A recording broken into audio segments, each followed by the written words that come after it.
warahmatullahi wabarakatuh. Perkenalkan, nama saya Zahra Aldamara Sitompul. Saya dari Fakultas Ilmu Sosial dan jurusan Ilmu Perpustakaan. NIM saya adalah 0601241021. Dan di sini saya akan menjelaskan tentang kedudukan, peran, dan fungsi Pancasila, di mana itu bagian bab ketiga dari tugas saya. Nah, teman-teman, di pembahasan kali ini kita membahas Pancasila sebagai sistem filsafat.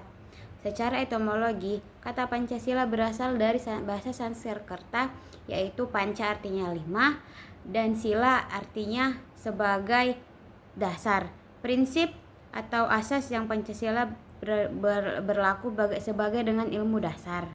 Dan sebagai kata terminologi, Pancasila sebagai ilmu dasar filsafat yang memiliki arti-arti tertentu dan sebagai lambang dasar negara kita. Selain itu, Pancasila juga memiliki fungsi fundamental sebagai rumusan dan dasar negara dan rumus-rumusan dasar negara kita. Nah, konsep Pancasila sebagai rumus-rumusan negara dapat didokumentasikan sebagai berikut. Pertama, Piagam Jakarta didirikan pada tanggal 22 Juni 1945. Yang kedua, pembukaan Undang-Undang Dasar pada tanggal 18 Agustus 1945. Yang ketiga, Muqaddimah Konstitusi Republik Indonesia sertifikat pada tanggal 27 Desember 1949. Yang kelima, rumusan pertama yang dijiwai oleh rumusan kedua yang merujuk pada Dekretat Presiden. Yang keenam, rumusan kedua dan kelima memuat Undang-Undang Dasar 1945.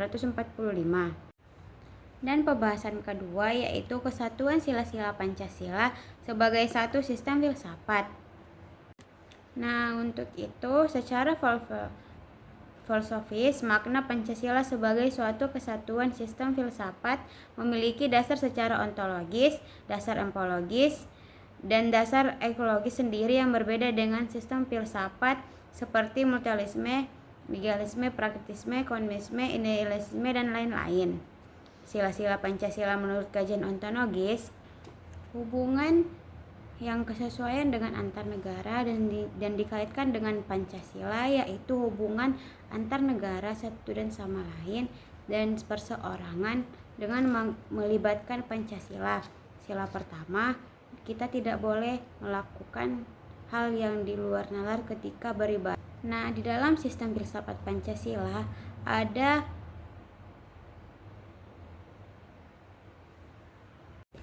sebagai sistem filsafat Pancasila telah memenuhi syarat sebagai berikut. Yang pertama, Pancasila itu tidak boleh dipisah karena Pancasila yang 5 itu udah diikat satu.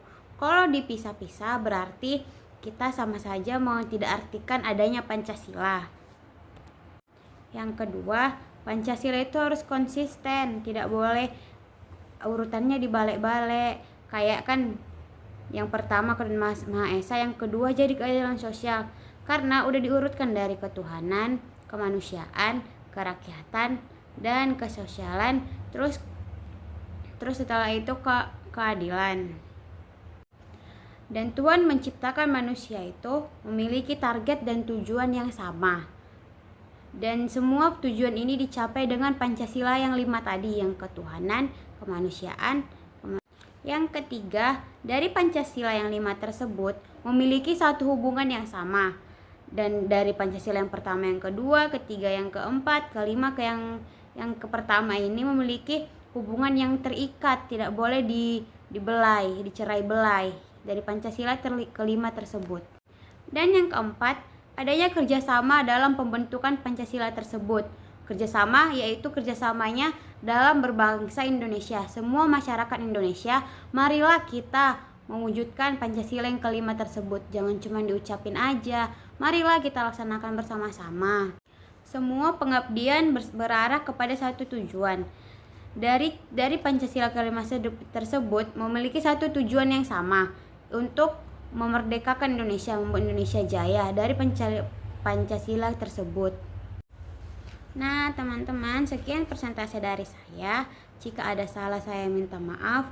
Kepada Bapak Usiono saya minta